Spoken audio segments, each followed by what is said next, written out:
तो भले ही social media पे कुछ और ही चल रहा हो या पावर स्टार पवन सिंह के बारे में कोई अलग ही बात कर रहा हो, अलग ही अफवाह चल रहा हो ज्योति सिंह को लेके, लेकिन पावर स्टार पवन सिंह ज्योति सिंह का साथ छोड़ने वाले नहीं हैं, क्योंकि उनका मानना है कि ज्योति सिंह उनकी पत्नी है और पत्नी हमेशा साथ देती हैं। जैसे पत्नी उनका साथ दी थी उनके पिछले चुनाव, जो विधानसभा का चुनाव हुआ था जिसमें पावर स्टार पवन सिंह काराकाट क्षेत्र से चुनाव लड़े थे, बदकिस्मती से वो हार गए और लोगों ने सपोर्ट नहीं दिखाया।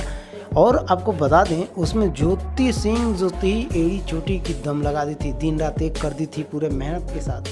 ठीक उसी प्रकार पावर स्टार पवन सिंह भाई साहब इस सीज़न में, इस चुनाव में दिन रात एक करने वाले हैं। सारा काम छोड़ छाड़ के ज्योति सिंह के चुनाव पे पूरा ध्यान देने वाले हैं। और आपको बता दें कि भोजपुरी इंडस्ट्री के बहुत सारे एक्टर हैं, एक्ट्रेस हैं जो लेजेंड हैं भोजपुरी के, वो ज्योति सिंह के सपोर्ट में उतरने वाले हैं। तो आपकी क्या राय है? जैसे अचानक पहुंचे हैं ना पावर स्टार पवन सिंह, सभी के सभी पब्लिक वहां का बहुत चक्कर रह गई है। तो आपकी क्या राय है कमेंट बॉक्स के माध्यम से ज़रूर बताइएगा और हमारे चैनल को सब्सक्राइब कर लीजिए ऐसे ही बेहतरीन इन्फॉर्मेशन को पाने के लिए। मिलते हैं नेक्स्ट अपडेट में, तब तक के लिए जय हिंद जय भारत। भाई साहब फिर से आपसे रिक्वेस्ट है कि चैनल को सब्सक्राइब कर लीजिए, क्योंकि सबसे पहले अपडेट यहीं से दिया जाता है।